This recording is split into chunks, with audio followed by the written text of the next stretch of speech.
camp, starring guys like Saquon Barkley and other ones that we'll see today on NFL Network on Inside Training Camp, like Big Ben, Phillip Rivers, Andrew Luck, Alvin Kamara, sitting down with our greats here at NFL Network. Welcome to Good Morning Football, starring Kyle Brandt, D'Angelo Hall, myself, Kay Adams. That trailer for Once Upon a Time in Hollywood looks awesome. It works. DiCaprio, Robbie, Pitt. Hey, now, every team is in camp. But as we know, not every player. But there's one Chicago Bear. They made a hell of an arrival. Good morning, Bourbonnais, Illinois.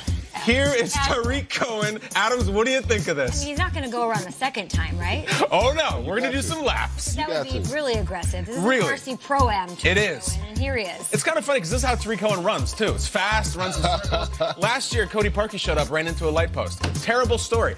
But after he got out, you think that's it? What else we got from Tariq Cohen? He shows up in the Sweetness jersey on Walter Payton's birthday. D'Angelo, you could show up to camp in any Legends jersey. What would it be? Oh, man, let's do Darryl Green. Darryl Green. Got to. I don't 28 have one for either. the Packers. And so we're talking NFC North, never mind the Bears.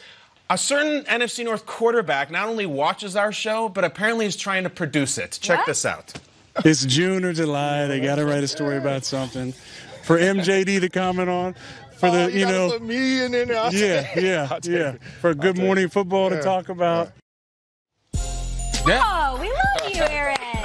Wait till you see the D'Angelo Hall segment we're going to do today, Aaron. Also, Rodgers will more of that one-on-one with his former teammate James Jones coming up. We are loaded for bear today, Kay, including the national treasure in Cleveland. Freddie Kitchens is dropping pearls, gems, dimes. The head coach of America's new team. We can see if we can correctly identify Freddie Kitchens' idiom because they are so good, and he's got a lot on his plate, Adams. You done? I think we're done. That's a lot. Pap show Big here show. for 3 hours. Let's get right to it. It's time for the lead block. Lead block. Let's do it. The quarterback, Dak Prescott. Yes, talking Cowboys, because we did see him, as you're looking at right here, boarding the Cowboys team plane to training camp. Their training camp is in Oxnard, California. There was an important piece of the Cowboys offense who did not board that plane. And for more, here's Jane Slater.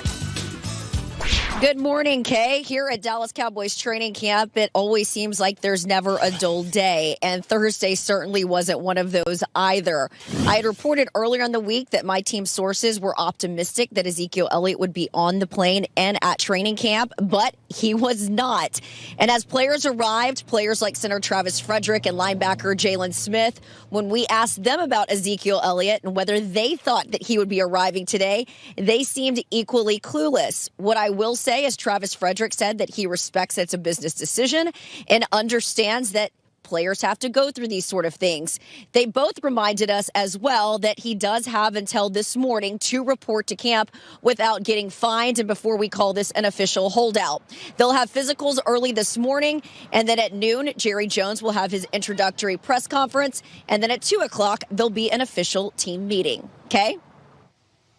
Appreciate the update on Zeke Elliott and this entire Cowboys squad with some high hopes and expectations for this season, especially there in the NFC East. So we do know that Zeke was not on the plane, gentlemen. We also know that players are allowed to find their own way to Oxnard. They have to be there when training camp starts, but I'm pretty concerned that he wasn't on the plane because you have other guys who aren't showing up that are making their teams aware. Michael Thomas will dig into that. He told the Saints, I'm not coming. Trent Williams said, hey, Redskins, I'm not going to be there. So if they knew, there's this narrative out there that he's going to find his own way on this plane, Kyle. But I think that he would have told them, hey, I'm actually going to get there. I'm going to Uber X out there, and I'll see you then. Yes. He hasn't done that because the team would say that they knew.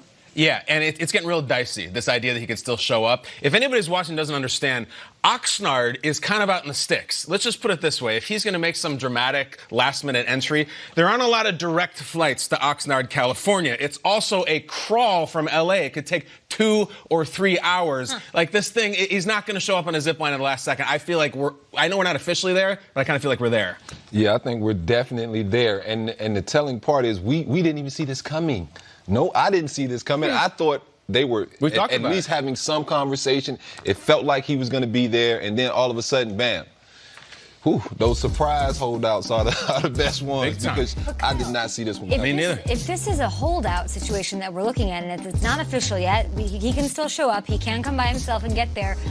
You can't pay him. I know. You can't. Dak's not paid. You have to pay Dak first then, because what Dak's going to feel some kind of way if you're like, oh snap, half of our offense, the focal point, the guy that we love, Zeke Elliott, isn't on the field. He's not at camp. We need him here.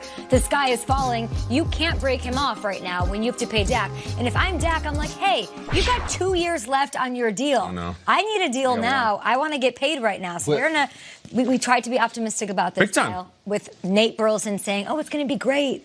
And they're all going to like make each other better because they all want to get paid.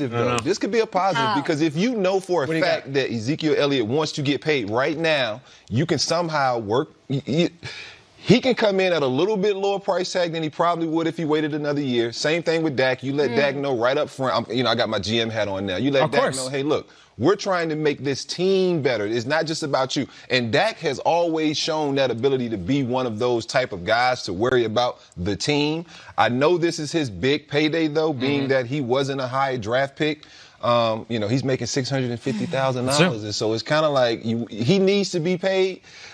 Zeke was a top 5 pick, so he has some money coming on the back end of his contract, but he sees the writing on the wall with all these other running backs. A lot of writing on that wall. They aren't getting paid, and so if any leverage I can get right now, I need to try to use, and that's what he's doing.